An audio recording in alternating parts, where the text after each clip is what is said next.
Just a housekeeping item, we have several people tentatively signed up to speak in the electronic queue. So if everyone who's in the electronic queue shows up, we'll probably have to go to about a 1 minute per person limit. But we'll just sort of roll with that as they pop into the queue. We do not have, I don't think we have any administrative actions today. We don't have any strikes or anything else, so we will go ahead and dive right into the agenda. I think Delegate Davis was here first with House Bill 125. Delegate Davis. Yes, sir. Thank you, Mr. Chairman. Mr. Chairman, House Bill 125 is a simple bill as it exists in the present code. If, as a candidate runs a political ad without a disclaimer, it's a $1,000 fine. If it's run within 14 days prior to the election, it's a $2,500 fine. And if it's done willfully, it's a Class 1 misdemeanor. All this does is say that if it names or clearly identifies the opposition candidate, it's a $10,000 fine. Mr. Chairman, what's happening right now, after speaking to numerous consultants after elections are over, is they look at this and say, it's $1,000, it's de minimis, it's the cost of doing business, and they willfully, literally do not run a disclaimer on attack ads. So this makes the penalty a little stiffer if you should run a attack ad against your opponent without a disclaimer, Mr. Chairman. Any members of the committee have any questions for Delegate Davis? Yes, sir, Mr. Chairman. Delegate Bloxham. So is 14 days prior to election day, or is it election season? Mr. Chairman, I would say that the existing code says 14 days prior to the election day, and that's already in code, and we're not touching that. All we're just saying is if you run an ad that is a negative ad against your opponent, that fine is any fine is $10,000. Mr. Chairman. Delegate Williams. Delegate Davis, do you know if this is being enforced right now? It can be enforced. If it's willful, it's a Class 1 misdemeanor. A candidate can bring this to the State Board of Elections as a violation, so it can be enforced. I know of at least one instance it has been in the past, but it can be, yes, sir. All right. Anyone in the audience wish to speak in favor of the bill? Anyone in the audience wish to speak in opposition? All right. We will go to the virtual speakers. All right. Looks like we have 4 in the queue on House Bill 125. And if we could have each person keep their comments to a minute. So the first person I see on our list here is Jessica Mott.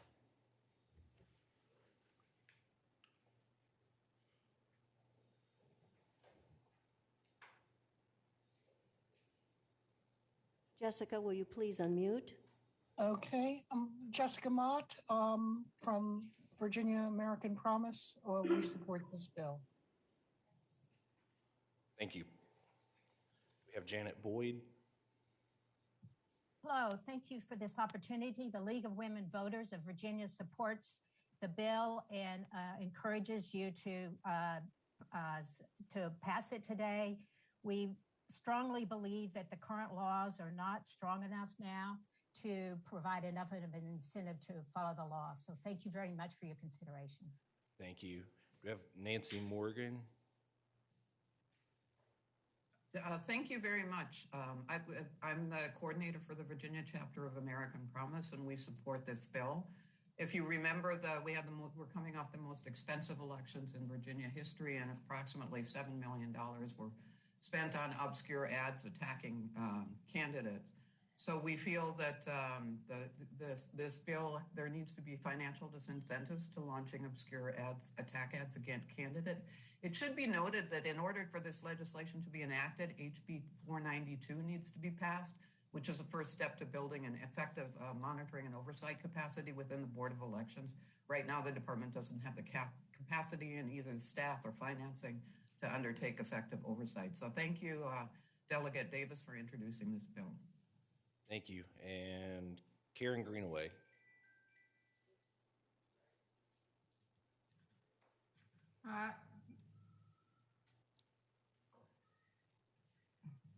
Good afternoon. Good morning. Good morning. Go ahead.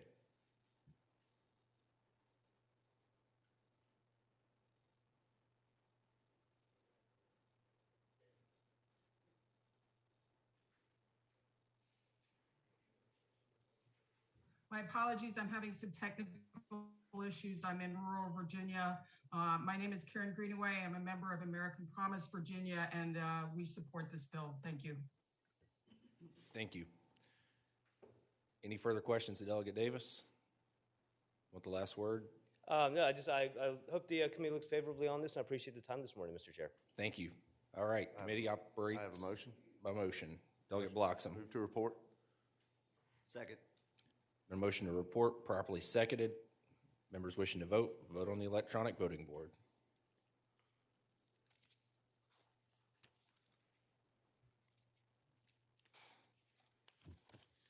Clerk will close the roll. House Bill 125 is recommended for reporting 6-0. Thank you, Mr. Thank you, Chair. Delegate Davis.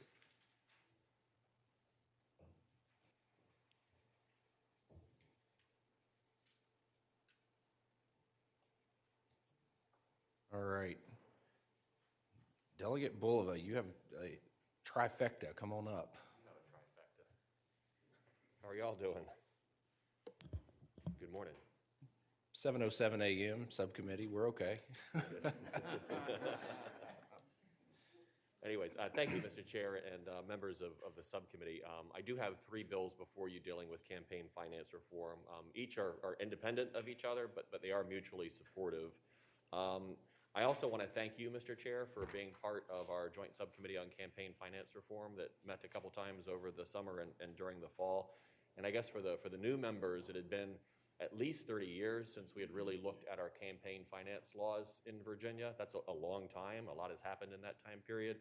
And so the General Assembly saw fit to go ahead and put this joint subcommittee together to take a look at best practices and how our laws and policies measure it up to all that. And so the bills that you see before you today, they came out of that process that we had over the summer and into the fall. I will tell you, I do understand the need to raise money for campaigns. I think we all do. My own personal perspective is that they've gotten way too expensive. I think this last election cycle kind of really proved that. However, that is not what the Joint Subcommittee on Campaign Finance Reform really focused on. It's not what these bills are on.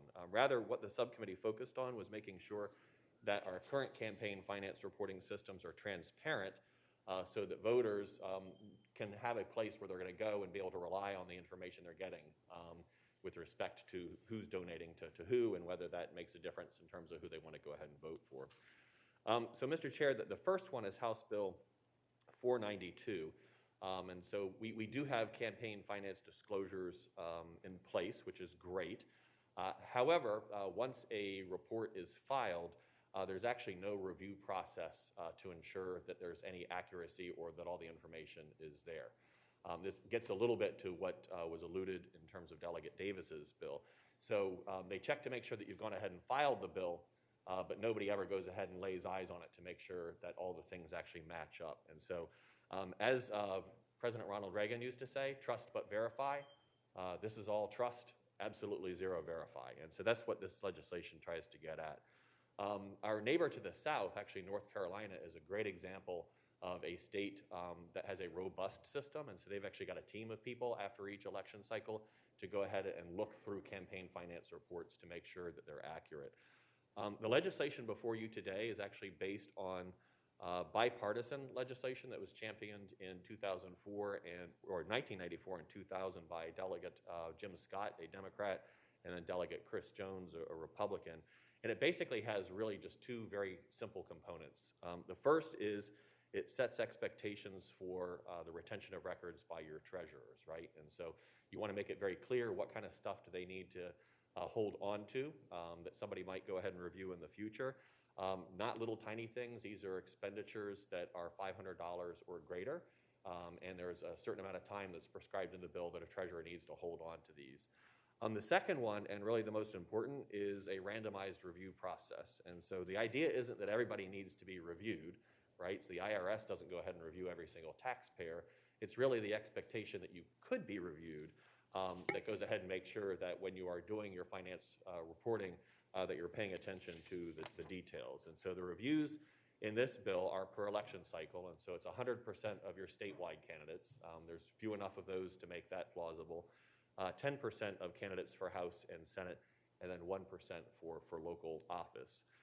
There's no particular enhanced penalty that is associated with this. It really relies on the board's existing authority to be able to levy fines if somebody's level of misconduct is egregious enough that they want to go ahead and do enforcement action. But really the idea is to make sure that people just take their campaign finance reports seriously so that when your voters are reviewing those reports, they can be assured that, they're going to be as accurate as possible.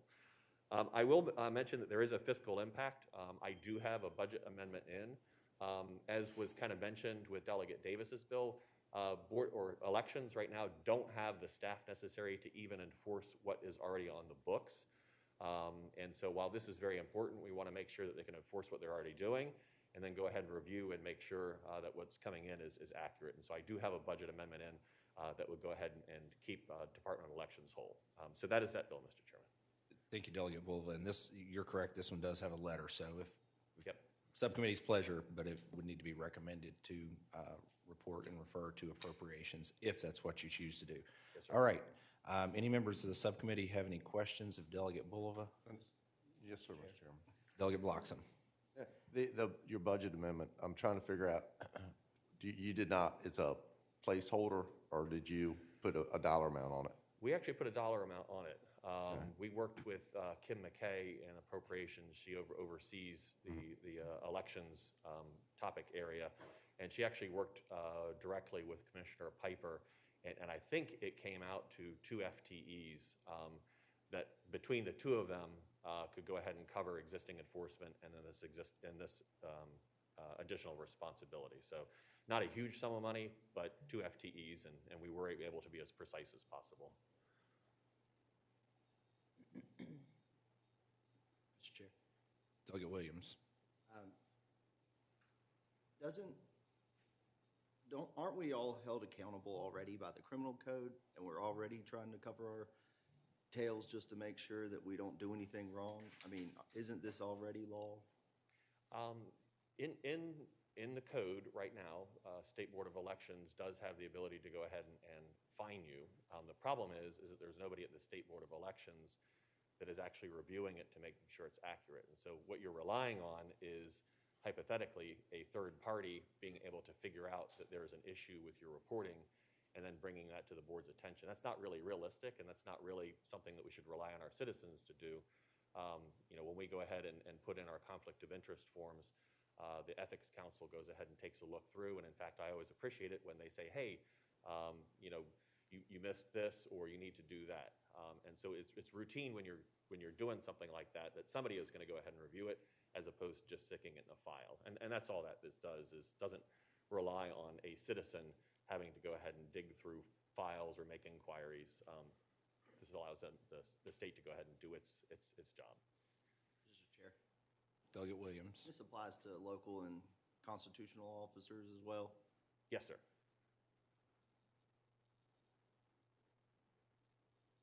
Any further questions? Delegate Waxman. Yes, thank you, Mr. Chair. This will also audit those campaigns that were unsuccessful as well, too? Yes, sir. So this actually audits those who win and those who lose. If I could ask a follow-up for the campaigns that were unsuccessful, if they've dispatched their treasurer, how will that campaign get that treasurer back to do the audit? Right, and so great question, and what this does, and I think Mr. Braun can go ahead and clarify, is it lays out in advance what the expectations for a treasurer are, just to be able to hold on to your records and your books. It's not for a long period of time, and so the idea isn't that you're keeping this open for 5 years or 10 years. I think it's like a year after an election that you just have to make sure you keep your records. And then once that happens, then you can go ahead and do whatever you want with those. But yes, there's an expectation that you're going to hold on to your records, as a treasurer should, but after a certain period of time, they can go ahead and let that go. One more question. Delegate Bloxham. So did this come out of the commission? Yes. Because I didn't even know y'all met. I mean, unanimous? Yes. So we at the last meeting, we went ahead and there were 3 or 4 things, and so this was unanimous that came out of that joint subcommittee. All right. Anyone in the audience wish to speak in favor of this bill? Anyone wish to speak in opposition? Sorry, yes, this is Nancy Morgan from American Promise. We support the bill because it contributes towards building a solid structure of campaign finance and monitoring and enforcement. We looked at the budget for the Department of Elections, and last year, $179,000 out of a budget of $33 million was spent on disclosure. That supports only two positions. So, and as the delegate mentioned in the subcommittee, it was acknowledged that the Board of Elections doesn't have the ability to provide oversight, such as the stand by your ad. There's existing legislation. It doesn't have the ability to monitor those and enforce them, nor the regulatory oversight capacity to undertake basic monitoring. And for this reason, Virginia ranks 46 out of 50 in the SWAMP Index, a ranking of states based on criteria related to transparency and accountability. And this bill basically moves to address key deficiencies with the Board of Election, and that was highlighted by the delegate, including lack of authority to monitor audit reports, require retention of records, and identifying inconsistencies in filing. So thank you very much, Mr. Chair. Thank you. And I'm Jessica Mott, and I also want to speak strongly in support of this bill as a member of Virginia chapter of American Promise. It deals with issues that were discussed by the joint subcommittee. And one of the things that Delegate Bulova didn't mention is that it provides technical assistance, sort of helpline support as well to offices. So the idea is not to catch people, but to actually make sure that the bill, the content of the bill, of the reports is reliable and accurate and complete. And it addresses a fundamental oversight by providing the Department of Elections with authority to review campaign finance reports and records. The proposed sample sizes and the overall costs are cost effective and appropriate. These and other provisions should help enable cross-checking of data and the use of algorithms for campaigns and reviewers to to identify and address report shortcomings related to completeness, accuracy, and compliance. And we note that it would Mr. Chair, the time is up. Okay. All right, thank you. Is Janet Boyd in the queue? Yes, thank you very much. The League of Women Voters of Virginia supports HB 492. Ideally, the Department of Elections would have the resources to audit every campaign committee for every election, but we recognize that the Virginia currently does not have such resources, but the existing system, which provides no routine audit of campaign committees, gives voters no confidence that the submitted reports are accurate.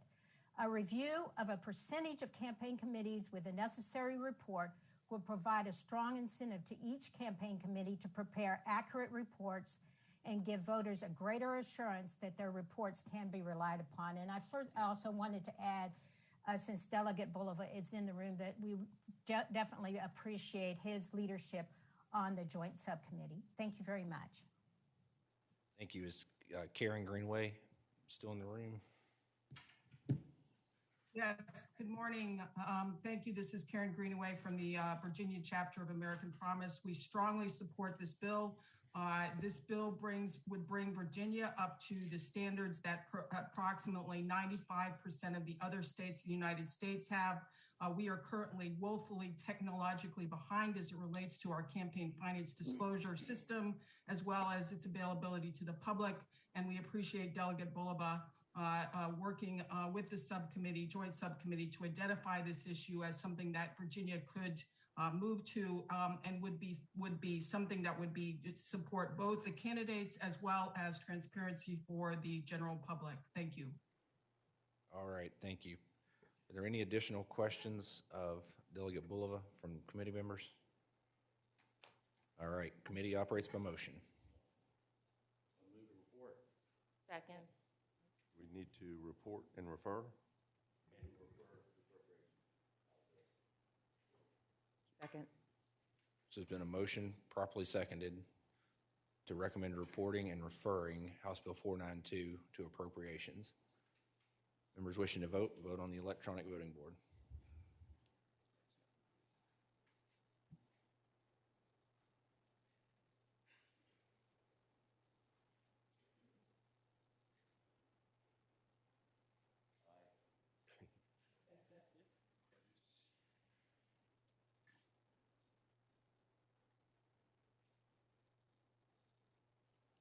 Bill 492 is recommended for reporting and referred to appropriations on a vote of 8-0.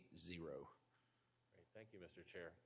House Bill 495. 495, yeah. So 495 just brings our reporting system into the 21st century by requiring electronic filing by all candidates.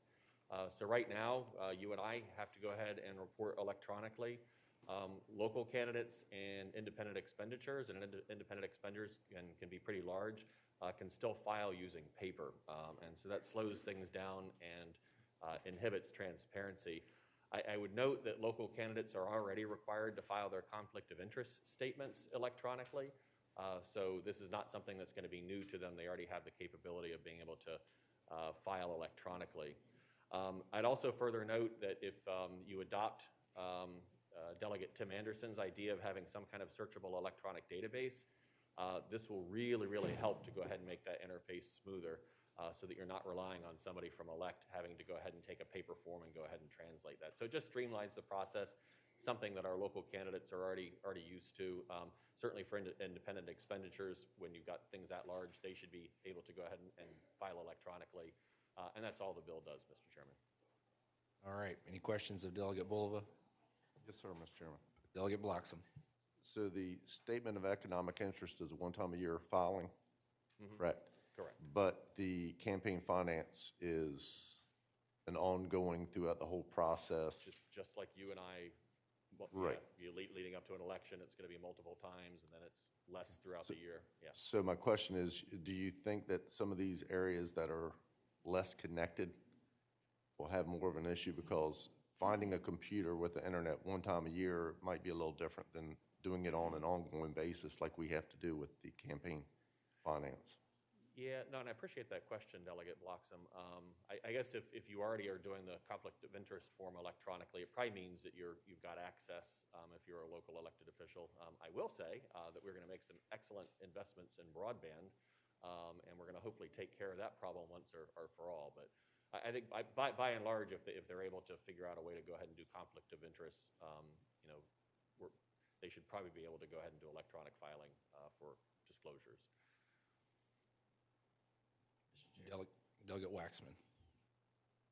Yes, thank you, Mr. Chair. When I read this the other day, am I correct that this will get the department to establish the standards for which those local candidates will submit their claims electronically, or does it actually set up the software for them to submit the claims? So I guess, Mr. Chair, it would really just be adding local elected officials already can go ahead and file electronically.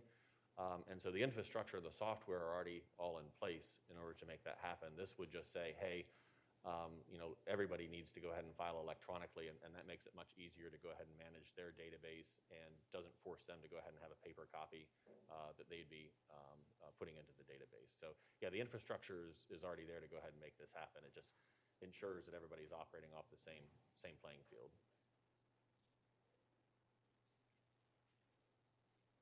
Any further questions? All right. Is there anyone in the room physically who would like to speak in favor of the bill? Anyone in the room who'd like to speak in opposition? All right. We will go to the electronic queue, and we have Ms. Morgan up. Thanks, Mr. Chair. We support this bill just because we did with the Lawson Center, we did polling in Virginia, and 88% of Virginians want full disclosure, including of independent expenditures. And as it was mentioned, this bill introduces reporting requirements on independent expenditures, as well as improving reporting by candidates and committee. And we also appreciate the requirement, of course, that reports be filed electronically. It also closes a loophole which forces out-of-state monies, such as out-of-state PACs, to be reported to the Department of Election. And one obvious critical element is that all reporting, including independent expenditures, be reported to be available through the public through a web-based user-friendly portal. And this also goes to the excellent bill presented by Delegate Anderson. Just to remind everybody, this was a recommendation of the Joint Subcommittee, and we appreciate certainly Delegate Quinn's participation on that subcommittee. Thank you very much. Jessica Mott.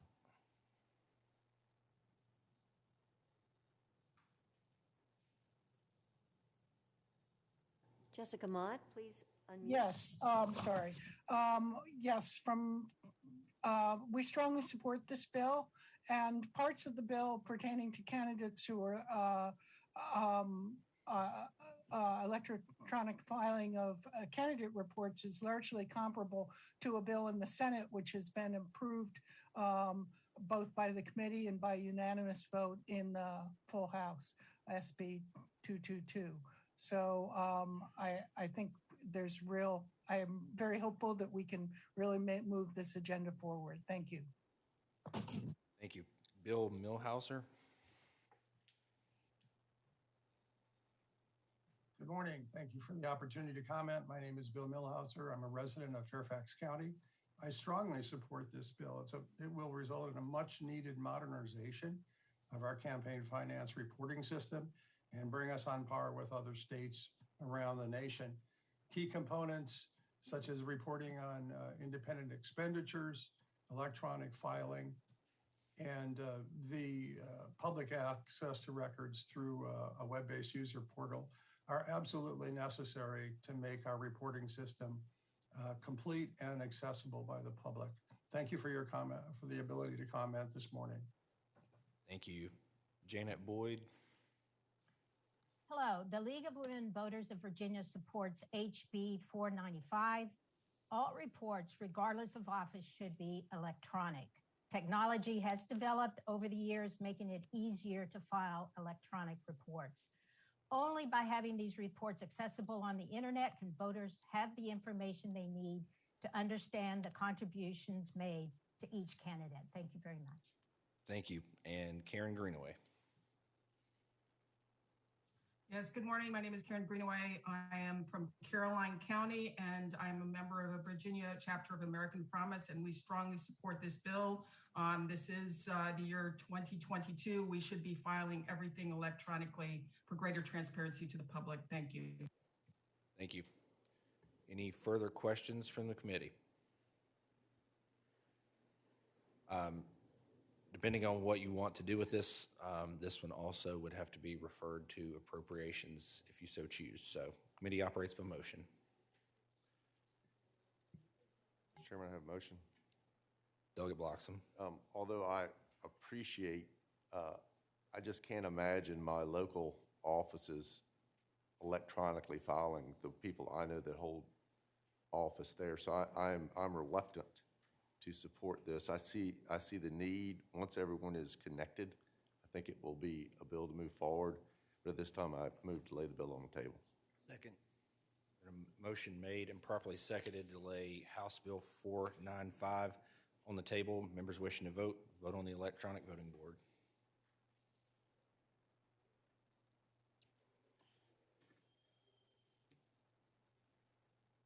Clerk will close the roll. House Bill 495 is laid on the table 5-3. Delegate Bulova, you have House Bill 500. All right, one last bill. Thank you, All right. Mr. Chair. What this bill does is updates our independent expenditure law. So right now, Virginia law requires reporting of an independent expenditure if it's made for the purpose of expressly advocating the election or defeat of a very clearly identified candidate. And so by regulation, this is narrowed to mean independent expenditures must use words like elect or oppose or support or cast your ballot for. However, by making that definition so narrow, we actually miss out on reporting outside spenders that are clearly trying to influence our election process. And so this gets to the heart of and relates very much to Delegate Davis's bill. And so, again, you can get out there and you'd have to go ahead and report if, you went ahead and said, vote for Delegate Taylor or oppose Delegate Taylor.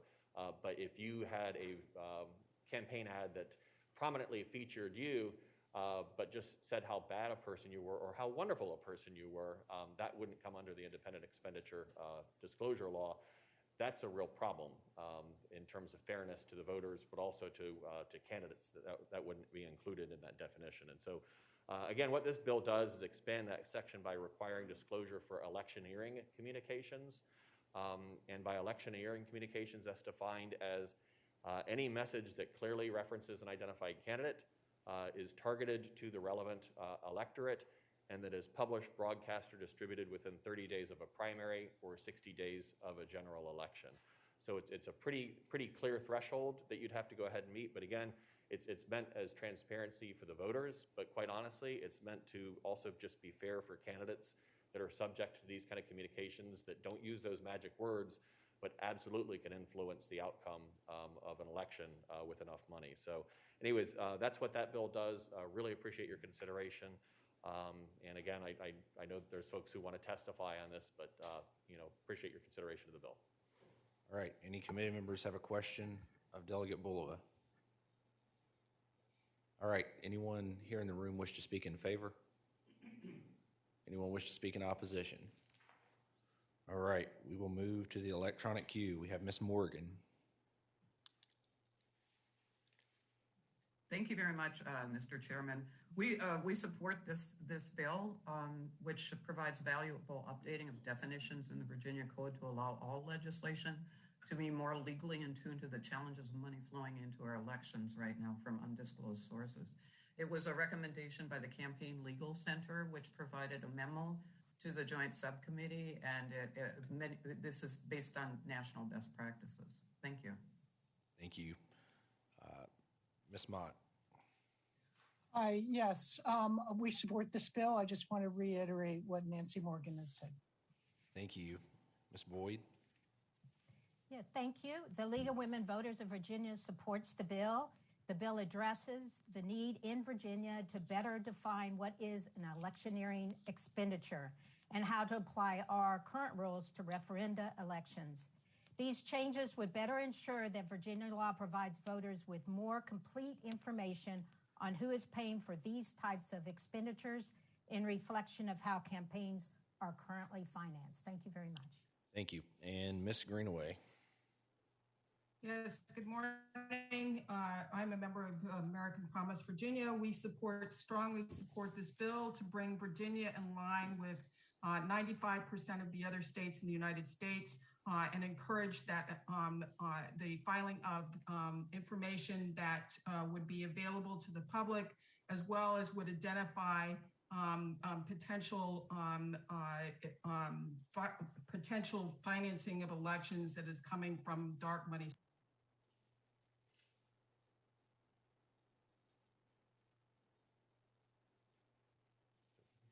All right. There you go. Thank you. Okay. Any additional questions of Delegate Bulova? Committee operates by motion. Second. Been a motion made, properly seconded, to recommend reporting House Bill 500. Members wishing to vote on the electronic voting board.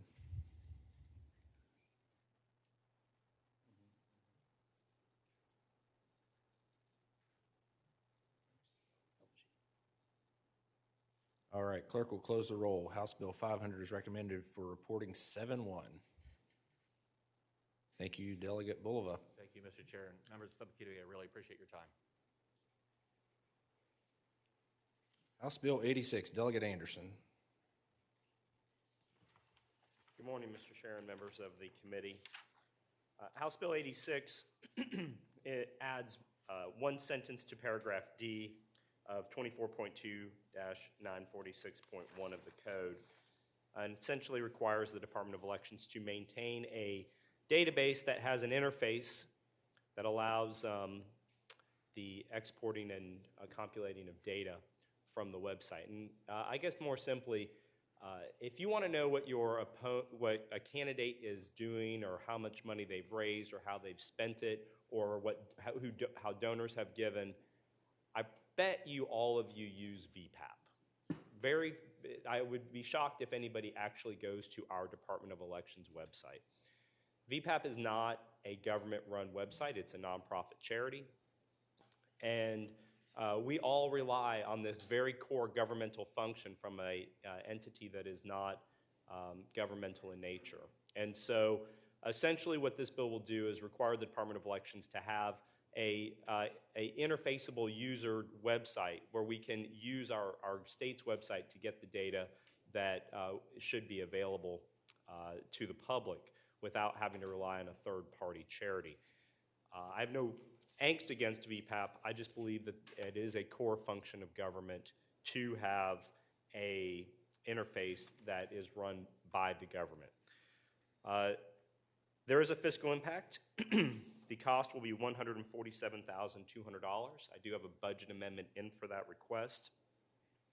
And I would tell the committee that I don't know how we can have really any meaningful campaign finance reform if our state Department of Elections doesn't have its own database to work off of that is compilable. So for those reasons, I would ask the committee to report this bill. Thank you, Delegate Anderson. And as he referenced, if you choose to recommend for this bill for reporting, it will need to be referred to appropriations. Yes. Any members of the subcommittee have a question for Delegate Anderson? Delegate Sickles. This is not a question. I think gentleman has a good idea, but I want to compliment the private sector for filling in and providing the service. They've been very entrepreneurial, and their product is extraordinarily good. And I want to point out at the federal level where the FEC does have a way to interface and find this, hardly anybody uses it. They use all the private sites, Open Secrets, Trade.gov, and some other things. So, I mean, I don't have any opposition to this, but we do have a good service provided by entrepreneurial people that I contribute to. I'm sure most of you contribute to helping sustain their operations. But anyway, just wanted to make that point. Thank you. Any further questions of Delegate Anderson? Anyone in the room wish to speak in favor? Anyone in here wish to speak in opposition? All right, we will move over to the electronic side. Ms. Morgan. Thank you again from American Promise, and thanks for Delegate Anderson for this bill, which we support. The Department of Elections, as he mentions, currently has no system for ensuring public access to campaign finance data. Yet, as he highlights, it's a state role as the only entity that has the ability to ensure the accuracy and completeness of this information to ensure access to the general public. VPAP does wonderful analysis, but I don't think it's appropriate to having government outside of public good to a private entity that's funded by donors. This was one of the recommendations of the Campaign Legal Center to the Joint Subcommittee, and we really support this bill. Thank you very much, Delegate Anderson, for proposing this. Thank you. Do we have Vic Nichols in the queue? Yes, thank you. Go ahead. I support this bill, not only for the reasons that were just announced, but VPAP has at times been incomplete. There has been an instance where they indicated they did not have data for a specific candidate. I got that data, put it in Excel, and asked them, here's the data, I've got the papers, and would they include that in, and they would not. So definitely that's something that the government would do, but I want to make sure that, we're actually going to have a group that actually does everything complete. So that's the reason why I support this bill. Thank you. Thank you. Jessica Mott. Yes, we strongly support this bill. I'm part of the Virginia chapter of American Promise. A recent poll indicated that 88% of Virginians support public disclosure of all contributions. And at the moment, VPAP data, they can do their own analysis, but other citizens and other entities cannot do a searchable, sortable, use the data, the raw data directly. And there is no way, even though it's part of Virginia law, that it be publicly accessible. It's not really, plenty of other jurisdictions have truly accessible data that's searchable and sortable, and this would bring us up to those standards. Thank you. Thank you. Bill Millhauser. Sorry. Good morning again. I strongly support this bill, and I support it for the reasons that Delegate Anderson so clearly articulated in his presentation. And I want to thank the delegate for putting forth this bill. I also support and echo the comments made by Nancy Morgan and Jessica Mott. Thank you again for the opportunity to comment this morning. Thank you. Janet Boyd.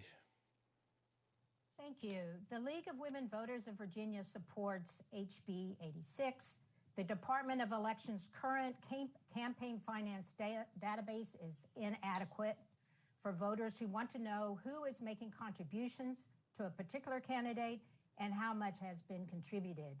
The private services currently available, which have already been mentioned, like VPAP, which have been developed in lieu of an adequate public site, are not a good substitute for voters who want to access the information that candidates are required by Virginia law to provide. Thank you very much. Thank you. And Karen Greenaway. Good morning again. I'm Karen Greenaway, American Promise, Virginia. We strongly support this bill. We thank Delegate Anderson for putting it forward. Virginia is the only state that relies on an outside entity to substitute for what should be a government function in providing transparency to the public. There is many opportunities and options as to how we can upgrade the system so that it's far more transparent and available to public interest. And we look forward to seeing this bill go. All right, thank you. Any further questions of Delegate Anderson? Committee operates by motion.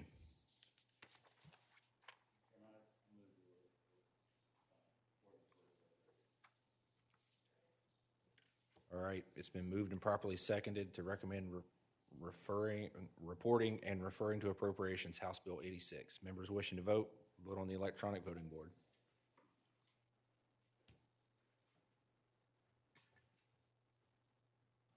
Clerk will close the roll. House Bill 86 is recommended for reporting and referred to appropriations 8-0. Thank you, Delegate Anderson. House Bill 489, Delegate Helmer.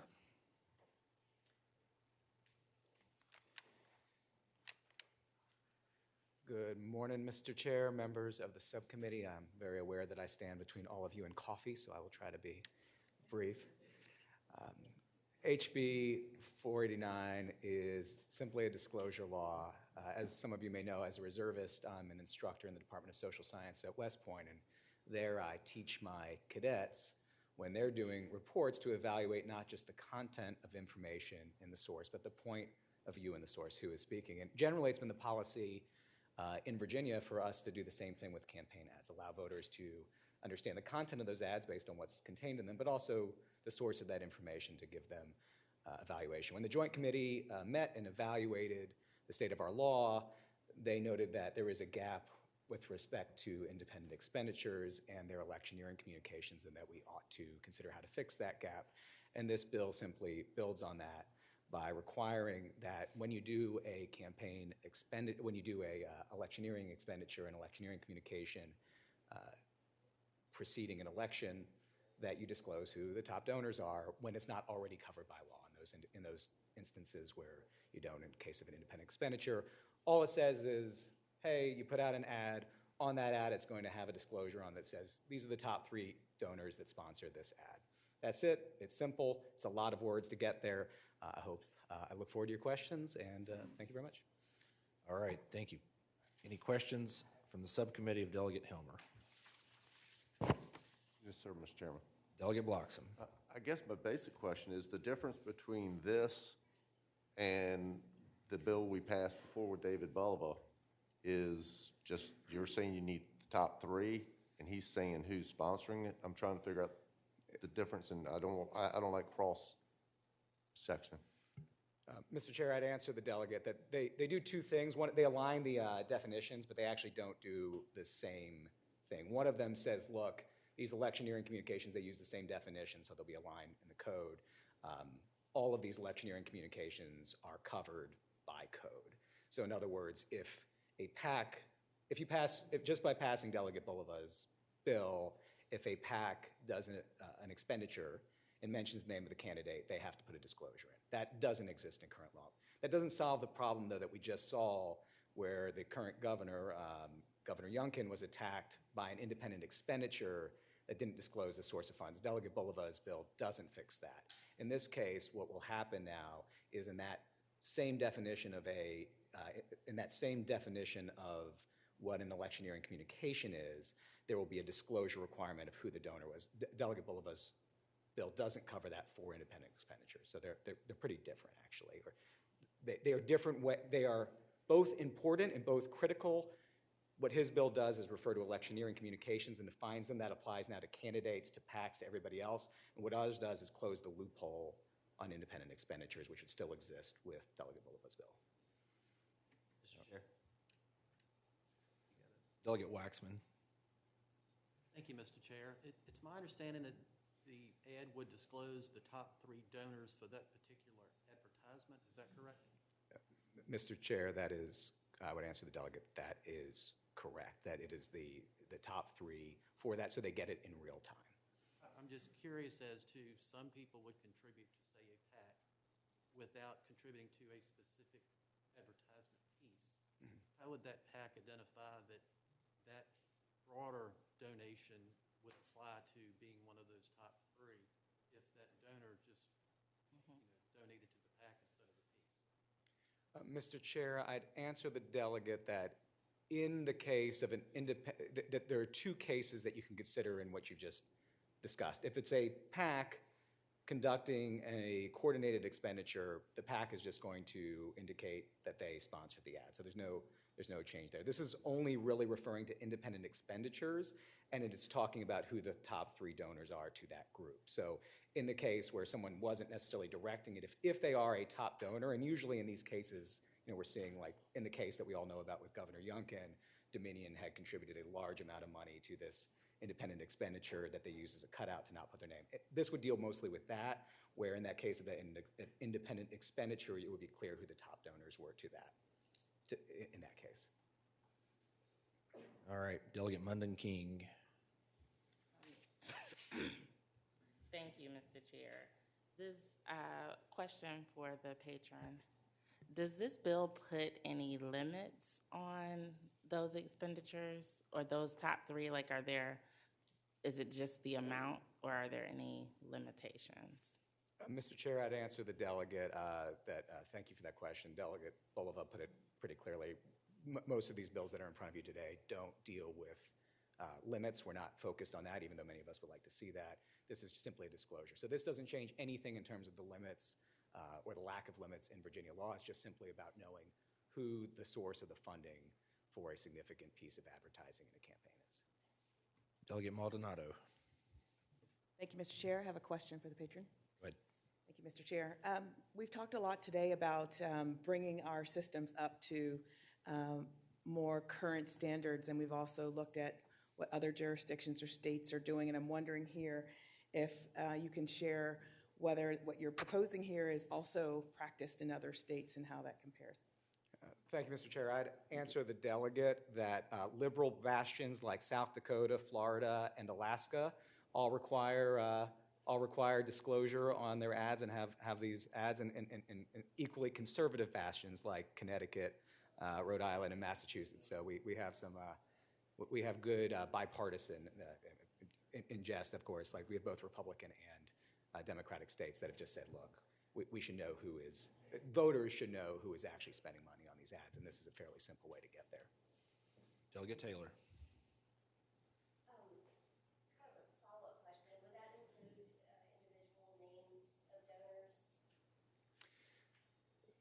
Mr. Chair, I'd answer the delegate that in this case, the traceback is to an individual.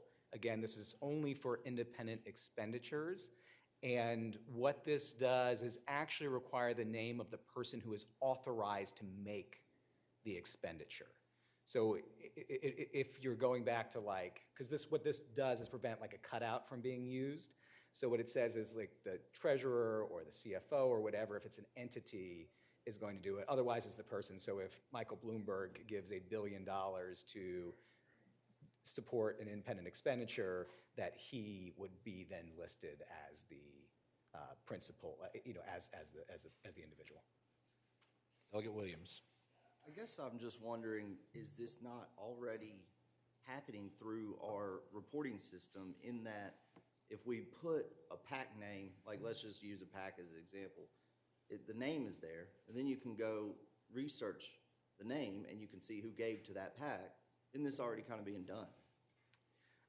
Mr. Chair, I'd answer the delegate. There's two parts to your question, actually. The first part I would say is even if, I'm going to explain why actually that doesn't happen, but even if it did happen, there's something around the immediacy of the disclosure, right? So disclosures happen after the fact, and this happens in real time. So it's a difference between giving the ability of voters to see who actually sponsored the attack ad against Governor Youngkin versus them being able to find out later after investigative reporting, after the election has taken place, who's going after him or Democratic candidate, doesn't matter. The second piece is, because of the nature of independent expenditures and where the money can flow from in terms of C4s, in terms of other places, there's enough ways in which you can obscure the source of funding, which is one of the things that the Joint Committee talked about, that having this thing that ties back to an individual who's responsible for actually committing the funds is really important, not just from we're not fixing the back-end disclosure today, the fact that you can actually obscure it in that disclosure,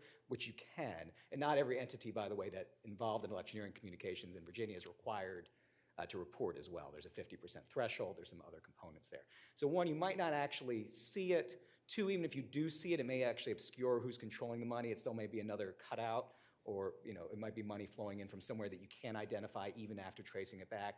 And like I said in the beginning, even if you could trace it back, you still lack the immediacy of understanding who is sponsoring the ad in front of you today so that you can make decisions as to whether you as a voter feel that this is a credible message or not. All right. Anyone in the room wish to speak in favor of the bill? Anyone wish to speak in opposition? Move over to the electronic queue.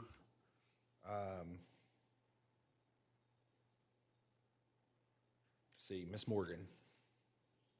Thank you, Mr. Chairman. Again, with American Promise, we support this bill, which addresses many of the gaps in the Virginia Code related to more accountability for funding of ads, whether they're online, radio, TV, in print. And importantly, I think that everybody agrees that we need to address the independent expenditures. And obviously, this was also the definitional issues were addressed by Delegate Bulova.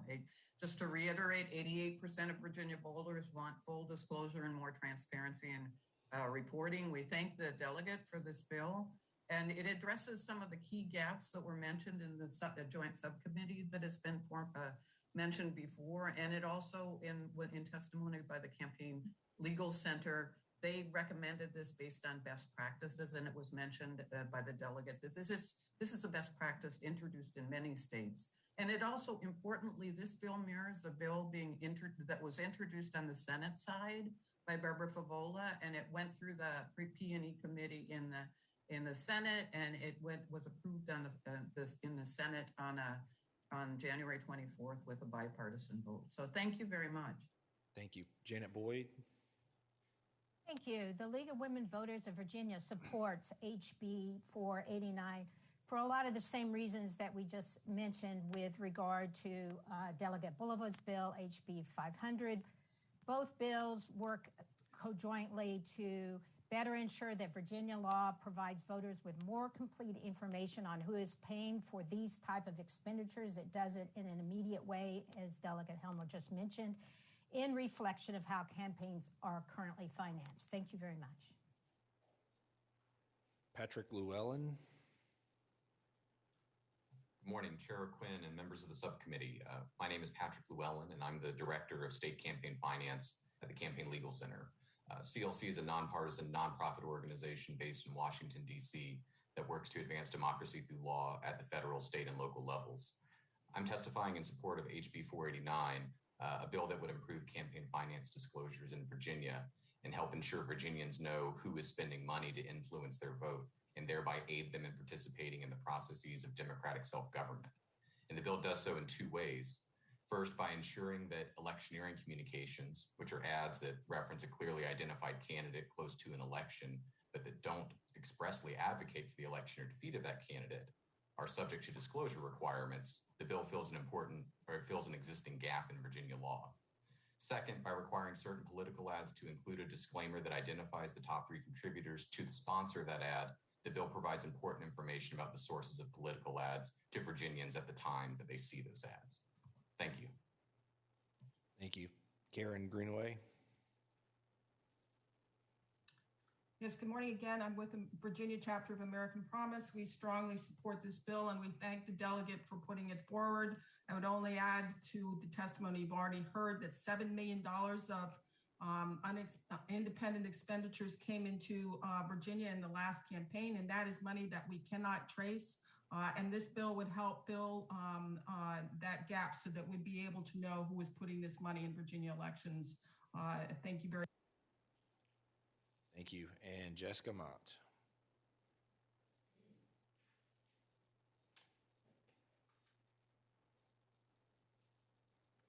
Ms. Mott, please unmute. Okay, sorry, I was being transferred for some reason at that point. Couldn't hear that I'd been called on. Strongly support this bill, and its passage would help reduce one significant form of dark money support by making this support transparent.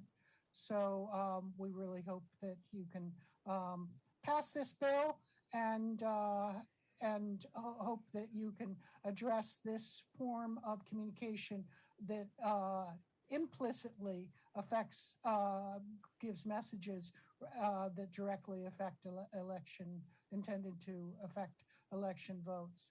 And also thank you very much for the opportunity to testify on all these bills. Thank you. Any further questions of Delegate Helmer? Mr. Chairman, one Delegate Bloxham. So if in time the donors change, so when the ad is run and then another donor, depending on whatever dark money PAC is formed, how would you ever track the top donor if you have different people donating to, Save the Fish Foundation, whatever's dark money is trying to run an ad? Mr. Chair, I'd answer the delegate that right now, as it's currently constructed, it would be the top donors over time. It doesn't place a limit, but I would regard as a friendly amendment if you wanted to say, hey, look, it's the last year or whatever. We could change that if the timing is a specific consideration, or if you want to tie it to the election cycle itself. I'm indifferent as to whether it's over time or, to your point, the election cycle, but if we wanted to amend it to say, hey, this is tied to the election cycle, I would regard that as a friendly amendment. All right, any further questions? Committee operates by motion. Substitute motion. Delegate Bloxham. Move to lay the bill gently on the table. Second. It's been moved and properly seconded to lay House Bill 489 on the table. Members wishing to vote on the electronic voting board.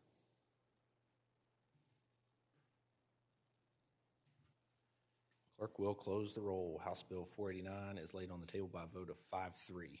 Thank you, Mr. Chair. Thank you, members of the subcommittee. Thank you, Delegate Helmer. And finally, we have House Bill 205 and 1101, which are identical. Delegate LaRock and Delegate Waxman have discussed it. And if I could get a motion to lay House Bill 1101 on the table, then we'll proceed with 205. It's been moved and properly seconded to lay House Bill 1101 on the table. Members wishing to vote on the electronic voting board.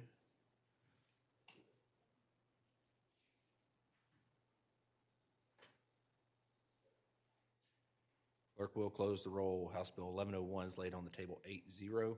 Delegate Waxman, House Bill 205.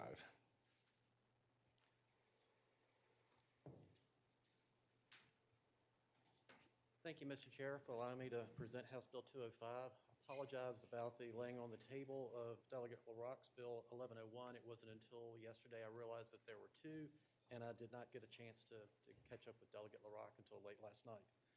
The purpose of House Bill 205 is to look at a different aspect of our election process. So far, we've heard a lot of discussion of dark money and trying to track money that is put into the system from the outside for the campaign funds. But we've realized that nobody's really looked at the electoral process. That's something that I feel strongly, and I hope that we all feel strongly, that the state needs to control that. We don't need outside dark money coming in to affect our election side on the electoral board of issues. This is something that has come to light recently. There was a group in 2020, the Center for Tech and Civic Life. They were reported of putting in millions of dollars in to assist our electoral process on the state government side. That is not something that I feel that we really want to talk about. As I've already said, we've talked about trying to trace money from the campaign side of things. Now, evidently, it's getting into the electoral side. But in months, some of these, we're looking at upwards of, there was a report from Mark Zuckerberg, spent $350 million in some of the campaigns. It is happening here in Virginia. I've seen a report that in Fairfax County, $1.4 million was spent. Prince William County, $631,000 was spent. And Loudoun County in Virginia, $555,000 was spent. Something that we feel strongly should not be happening with private entities. It ought to be something that our state government controls. And that is the aspect of the bill. There is an allowance for some of the localities that may be using like churches as polling places. That would still be allowed. So they could go to a church. The church could allow the use of that rent-free, but it stops the other grants and monies to the electoral board. All right. Any questions of Delegate Waxman? Delegate Williams. Yes. Delegate, this bill would still allow for these programs and entities to occur, just no tie or connection to our electoral board and our local offices, right? That is correct. It stops the electoral board and offices from accepting those monies, but if those entities wish to do those outreach programs outside, then that is still allowed. This bill does not affect those things. All right. Anyone in the room wish to speak in favor? Come on up.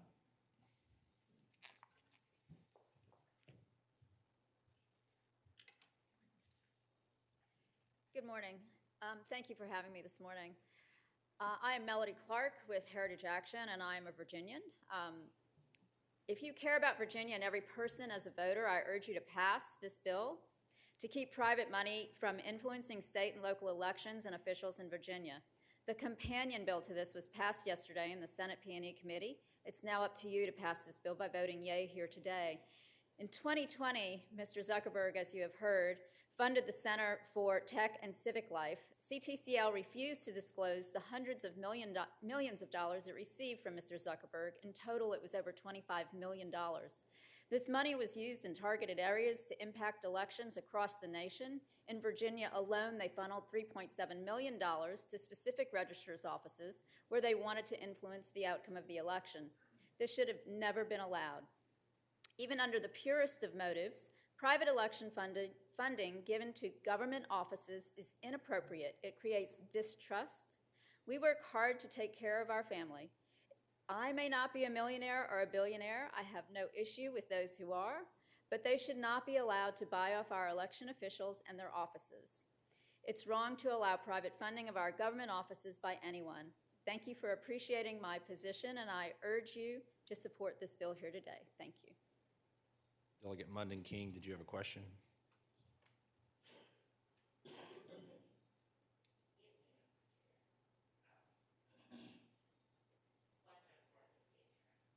Go ahead.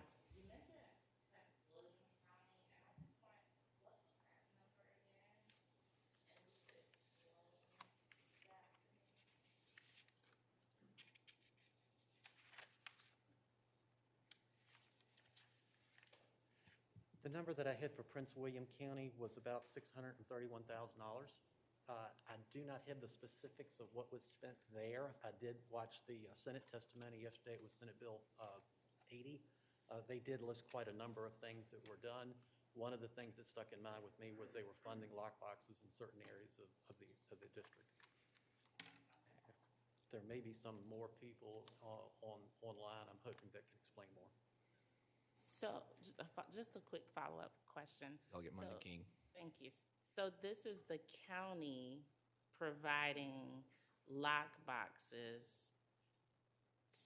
I guess I'm confused as to how that benefits candidates. It is confusing, and if Yeah. I might expand too, part of the situation is there's no really reporting, so it's very hard to track what is exactly going on. I did speak with my local registrar and asked if it was going on in my home county, and he actually didn't have any way of saying, but The concern is that they would influence where the lock boxes go, and they may choose locations that they know may swing one way for one candidate or against another candidate to place those lock boxes in those specific areas, which is a reason why I feel that the state needs to control that, not an outside entity. Thank you. All right. Anyone else in the room wish to speak in favor? Mr. Chairman. Delegate Sickles. Yeah, at some point, I would like to ask Chris Piper, Director of Elections, about this, because this is all really surprising to me that our government offices are being funded, allegedly, by in choosing where drop boxes go by outside entities. I've never heard this before. Could we ask him to testify? Sure. Come on up, Mr. Piper.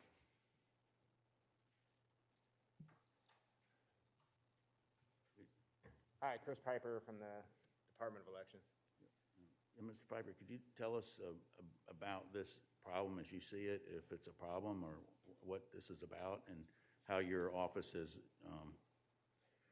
allowed this to happen, or the local electoral boards or whoever allowed private entities to operate on an election?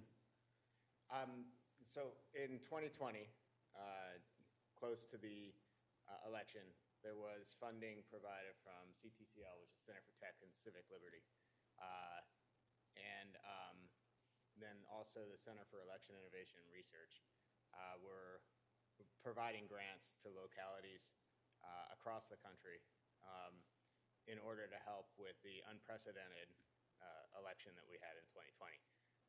My understanding, I believe, was there were 39 localities here in Virginia. The state did not take any of those grant funds. It was a grant fund, so you had to apply, you had to explain exactly how you were going to use it, and then that funding had to be was provided, and that was used for those specific situations. I don't have any details on how the localities utilize those monies, but I do know that the localities, through the electoral board, the bipartisan electoral board, had to go through that process to apply for the grants. 2020 was a unique, unprecedented situation, so it was a unique, unprecedented time. I do think it's pretty hilarious. This is an Anheuser-Busch hand sanitizer. I am 100% responsible for that. In 2020, there was a shortage of hand sanitizer, and we had to put on a primary. Anheuser-Busch, through the National Association of State Election Directors, the National Association of Secretaries of State, offered hand sanitizer to the states. We took them up on it. So that's where this came from. So I'm kind of funny that this is coming up. But if this bill were to pass, we would have been prohibited from providing that gift from Anheuser-Busch. I'm not for or against it. I understand the purpose of the bill. I'm just explaining what happened in 2020. Follow up, Mr. Chairman. Delegate Sickles. Is there any? This is rather written rather broadly. Is there any constitutional question here? Mr. Chairman, I'm not an attorney. I will say that the Senate last night looked at this bill. There was an amendment, I believe, council helped draft that, that I thought was, personally thought it was an improvement on the bill. But I can't tell you one way or the other if it's a constitutional issue. Mr. Chairman, can we ask council here about constitutional issues here with what private people can do with their money in elections in light of Supreme Court decisions we all know about? Mr. Chairman, Delegate Sickles, I'm not aware of any constitutional concerns on this case because it's the government restricting private entities from giving money to the government. It doesn't restrict the private entity's ability to spend that money however they want. They just can't give it to government entities, so there shouldn't be any issue there. Delegate Munden King. Thank you, Mr. Chair. Comment, and I believe a motion. I'm new to this, but so bear with me. If you have a motion, we may need to take the electronic queue first. We've got a couple people who wish to speak. Okay, so just a comment. Okay, go ahead. Comment. So I think I'm clear now after, and I just want to say that I will not support this, cannot support this, because it seems aimed at our local authorities engaging in something that would somehow be nefarious. So it's not, based on your answer to my question, it's not the private entity's intentions. It appears that it's the local authorities who you think might be putting lock boxes in places to benefit candidates. And that's just one issue. So it is clear to me that Virginia has had safe and secure elections, including the lock boxes and early voting. So I just feel that this is an answer in search of a problem. So I won't be supporting it, but I do think we need to learn more. I know that I need to learn more about the problem that the patron is trying to solve. All right, thank you. Let's move over to the electronic queue. We have Vic Nichols. Yes, thank you. I'm in support of this bill because anything we can do to get moneyed interest out of elections, especially local and state, which are what I really prefer to watch, is good. You never know. You know, it's not like a person like me could come in and do something like this and put my company or anything else up there. So this does help with the playing field. Thank you. Thank you. And is Dr. Wheeler in the queue? Yes, sir, I am. Can you Go hear ahead. me? Yes, go ahead. Thank you, Mr. Chairman, members of the committee.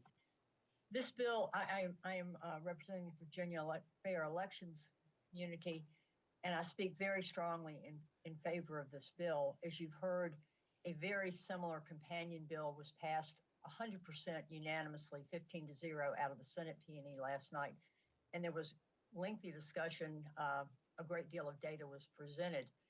The bottom line is that a single entity in Virginia, or not in Virginia, a national corporation, the CTCL, contributed almost $4 million to local Virginia election offices. We do not have absolute accurate records of where that money went or how that money was spent by the localities. It simply was given, accepted. Some of it was spent, some of it was saved over from year to year. I know that in some communities, they actually spent part of it and then saved other monies to be used later. The point of this is national mega corporations are putting money into Virginia elections basically without any constraints. Mr. Speaker, the time has expired. Thank you. All right, thank you, Ms. Wheeler. Any further questions of Delegate Waxman? Mr. Chairman. Delegate Sickles. Mr. Chairman, it's my understanding that the reason the bill passed unanimously was because of the amendment that the Senate provided that kind of clarified limited who could and how it's controlled, and maybe the council could explain what that amendment was, and we could offer it here as well if the patron was open to that. Go ahead.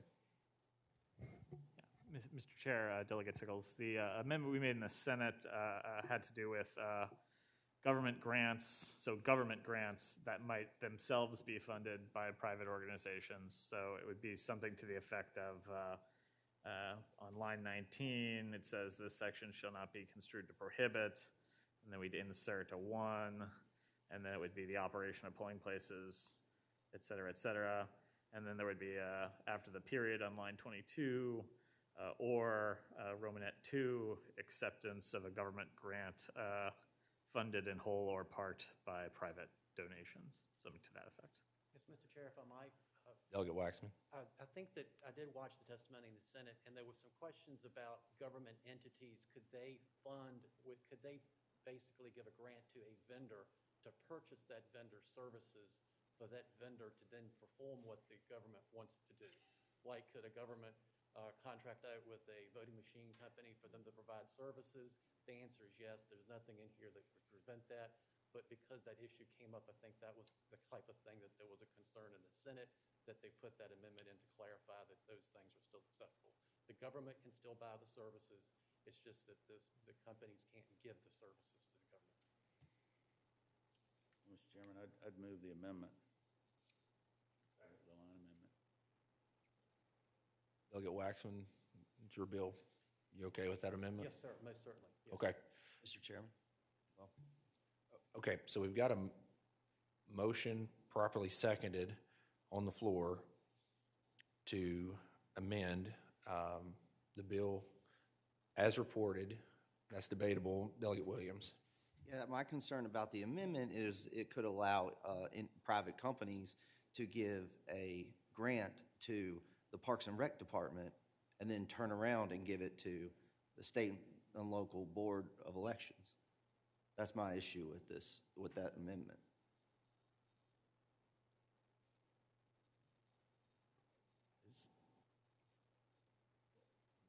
You have an opinion on that? Yeah, Mr. Chairman, Delegate, I think the idea is that, so like, let's say the legislature creates a fund, which the legislature sometimes does, and then allows that fund to be funded by money from either the general fund or private donations. So you'll see that in some of the fund language in the code. So the concern was that if the fund language in a fund in code said that fund could be funded by private donations, that then that fund couldn't be used for any election purpose. So the carve out here is for those types of funds where the government creates a fund specifically to receive funds, but then the government controls where that money goes. Is that at the state level and not the local level? So like the city of Fairfax, can they establish what the fund is and then decide where it goes to? And can it still become influential on our elections? Mr. Chair, Delegate, I'm not sure if governments have the authority to create funds like that. If they did, this is broad enough that it would allow them to do it. We could narrow it to be just the state legislature, but yeah. Okay, so we have this amendment that's been moved and properly seconded. All those in favor of the amendment say aye. Aye. Those opposed, no? No. All right, the ayes have it. That amendment has been adopted. Any further questions of Delegate Waxman? Committee operates by motion. Move to report. As amended. As amended.